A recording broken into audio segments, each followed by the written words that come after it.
So a while back, I made a video going over some of the changes that are going to be happening over at Nexus come August, and we actually have a confirmed date that the system is going to be up and running on August 3rd, so that's about a week away from the timing of this video.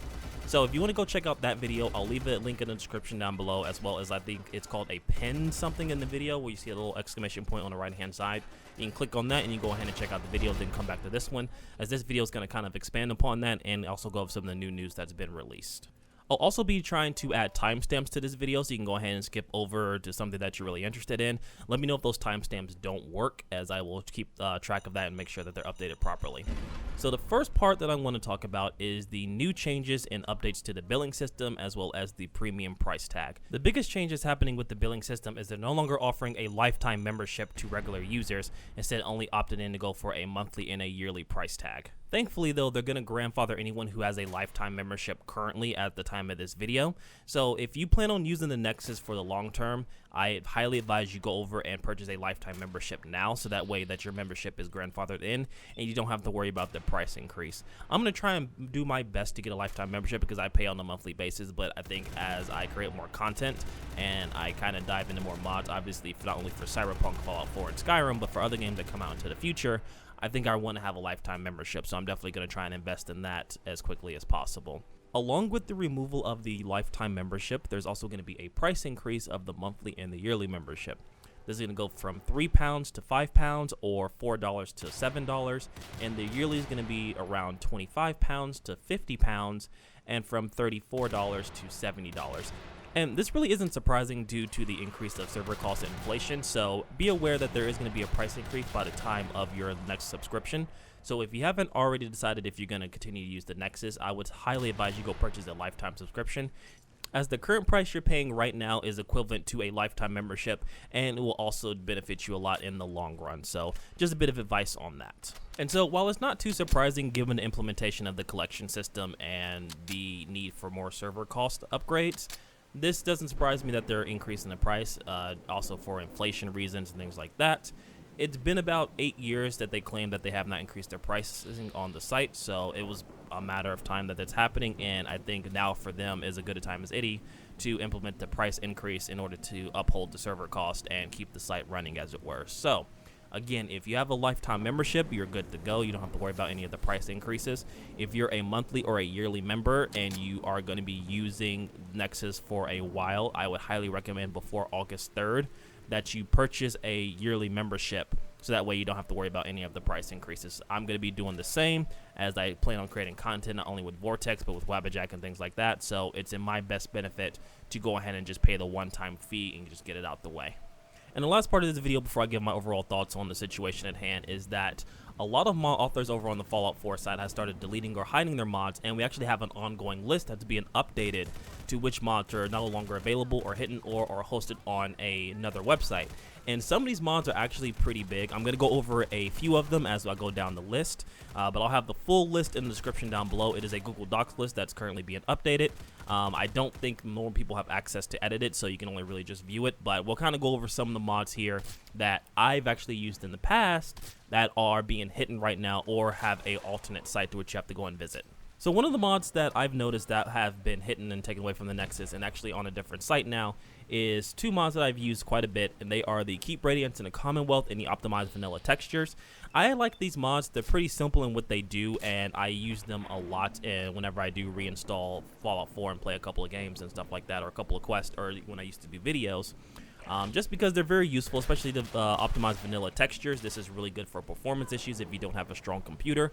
Now, obviously, there's your 4K textures and redone textures and stuff like that. But if you're looking for the vanilla feel of Fallout 4, this was one of the better mods that was out there. Now, this is available on his Bethesda.net account, so you can still go download the mod. And that's kind of another reason that I have the list down below, just, so you guys can go download those mods if you want to use them. But this mod is no longer on the Nexus, so you won't be seeing this in collections, because the collections works only with the Nexus website and doesn't go into third-party websites like Wabbajack does. So keep that in mind as we go through some of these other mods that I've seen on the list as well. So another list of mods that I've seen on here is Body Talk 3, Fusion Girl, ZAZ's Extended Skeleton. Now, these mods a lot of people have used and are the basis of other body mods and texture mods that people have used in their own modifications. And while these are available over on like Lover's Lab and stuff like that, and Patreon, his own personal Patreon, it is a pretty big blow to the Nexus that these mods aren't available on the Nexus itself. Now, thankfully, they are available to download in other places, but this just goes to show you that there's some pretty big mod authors and some pretty big mod names out there that are taking away their mods from Fallout 4 and, you know, and Skyrim as well. Right now, we only have a Fallout 4 documentation. I'm sure there's probably a Skyrim one running around somewhere, and it's probably as big or bigger than the Fallout 4 list. But we'll keep going on a couple of more that I've noticed just to kind of give you a glimpse of the severity of what's happening with these Nexus changes. Another one of my personal favorites is the Diamond City expansion mod. Now, this obviously expands Diamond City, adds new buildings and new NPCs and things like that. And this one's actually pending deletion, so if that mod goes down, there's no way to get it unless you have an older version of it. So that's no longer going to be receiving updates or anything like that. And again, this shows that there are some really popular mods out there and some really common mods that people have used, some that have been on the front page of Nexus, you know, multiple times, that are being removed. And, you know, mod authors have every right to do so before the August deadline. Right now, as the pending recording of this video and uploading, there's no other way to get Diamond City expansion. Right now, it's pending deletion. We don't know if there's going to be an alternate site or if there's going to be a Patreon or something like that to where the mod author is going to host that particular mod. So, again, I advise you go through the list and always keep this list handy, as there are updates that happen with this every day. Sometimes mods get re-uploaded, sometimes they'll be taken down for good, or sometimes they'll be hosted on an alternate site. So we'll go over maybe one or two more, then I'll give my final thoughts. And so I think the final one I'm going to be covering, which is a really, really big one, and I really haven't covered it in this video, but you can see Juicehead, as he's actually covered this, you know, a couple of times in his videos, is the Capital Wasteland team, and that's the team that's trying to make Fallout 3 within Fallout 4. They're no longer going to update or add new mods to the Nexus, but they're going to leave everything that they have on there, you know, pending to the decision that happens on rehosting. They do have a Discord server, so you can check that out, but that's actually a really, really big one, as it was a lot easier to see their progress on the Nexus page of the stuff that they've uploaded for the Fallout 3 and Fallout 4 project, which is a project I'm actually looking forward to. I actually really would like to see that come to fruition in the next couple of years, because I like Fallout 3, and I think with the controls and the handling of Fallout 4, it will make the Fallout 3 experience definitely something interesting. But that's a really, really big one in my eyes that I saw on the list, and I definitely wanted to touch on that, because that's a lot of mods and a lot of project time that's gone on. Thankfully, they're still continuing on with their project. They're just no longer hosting their stuff over on the Nexus page. So definitely a big one in my opinion, and one that really, you know, is the blow to the modding community in terms of like being on the Nexus. So with everything that's being said and done, I'm not really surprised by the decision of some of the mod authors to remove their mods from the Nexus. No matter which side that you landed on, it is ultimately their decision, as they have the right as of now to remove their mods. So I'd imagine we'll see a couple more mods get removed before the August 1st timeline, which is going to be, I believe, Sunday at the recording of this video. I believe it's on Sunday, but I'll have a correction if I'm wrong. But by Sunday, you're probably going to see a lot more mods be removed and then uploaded on other sites. So I would say definitely keep this document that I provided in the description down below. Keep that on hand, as you'll see a finalized list come out probably by the end of the day on the 1st of August. For other games such as Skyrim, I don't know if there's a list that's been created yet. If there is, I'll update here and kind of put a little disclaimer or a little claimer in the comments, as well as in the description, that you can find a list for Skyrim. But I'd imagine with so many mods that are on the Skyrim, both for Legendary and Special Edition, it's going to be a fairly long list. Any case, I think that this is going as I expected. You're going to see some popular mods, you know, taken away from the Nexus, and then you're going to have other ones that are hidden or other ones that are rehosted on other websites. What this means for the collections is that these mods won't be able to be used on the collections, you know, automated system. I don't know how that looks. No one knows how that looks, as it hasn't been implemented yet. So I don't know if it's going to be similar to Wabbajack, to where you will have to manually download a mod that's on a third-party site and then put it in a folder and then start the Vortex collections thing. I don't know. We'll find out more information on that as we get closer to the August 3rd implementation and we see some examples of the collections being utilized with Vortex. So once that happens, I'll try my hand at it, and we'll kind of see how it works out as well for both Fallout 4 and for Skyrim Special Edition. So in any case, that's in the future. I'm not primarily happy about the increase of premium. I think at the cost of what premium was and the little benefits that it did provide, I think it was at a good price point. It's going to be really hard for them to sell a increase of double the price. We'll have to see how collections kind of utilizes the premium price tag on it and see if it's really worth it or not.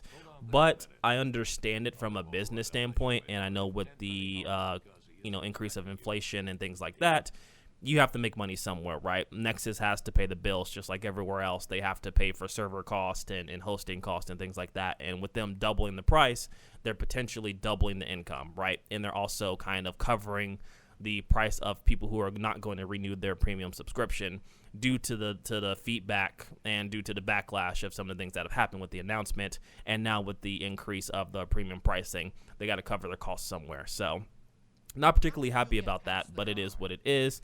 And if you plan on using the Nexus as your go-to for mods, because it is one of the bigger websites for Skyrim, Fallout, Cyberpunk, and other mods for games, you're going to probably have to pony up that cost, and at least for now until like some type of competition comes in and kind of has them readjust certain things. But as it stands now, Nexus is the go-to place for all that.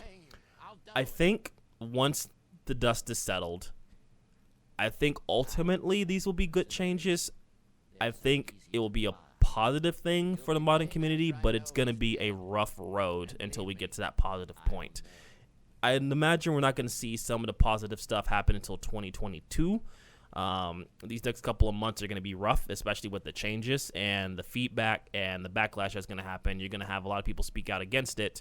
But I think in the end, I think it's something that will ultimately help the modding community to a certain extent, especially if they can get the pricing of how like their donation system works and how they treat the remaining members of the modding community that decided to keep their mods on the Nexus page and stick with them through the changes. So it'll definitely be interesting to see what changes are implemented and what happens, and I'm definitely going to be there for it because, as I said before, I'm going to start getting back to my roots of Skyrim mods and kind of dive into a little bit of Fallout 4 again, as I have been playing it on and off, and I come to respect the game a little bit more over the course of the years of modding it and playing it and streaming it and stuff like that. So in any case, hopefully you guys enjoyed the video.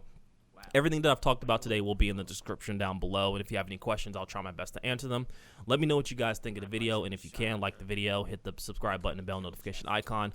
All that stuff definitely does help out, and you can check out my social media as well. Check out the Patreon if you want to see other videos, and I will catch you if there's any other pressing news or updates for this topic. Take care.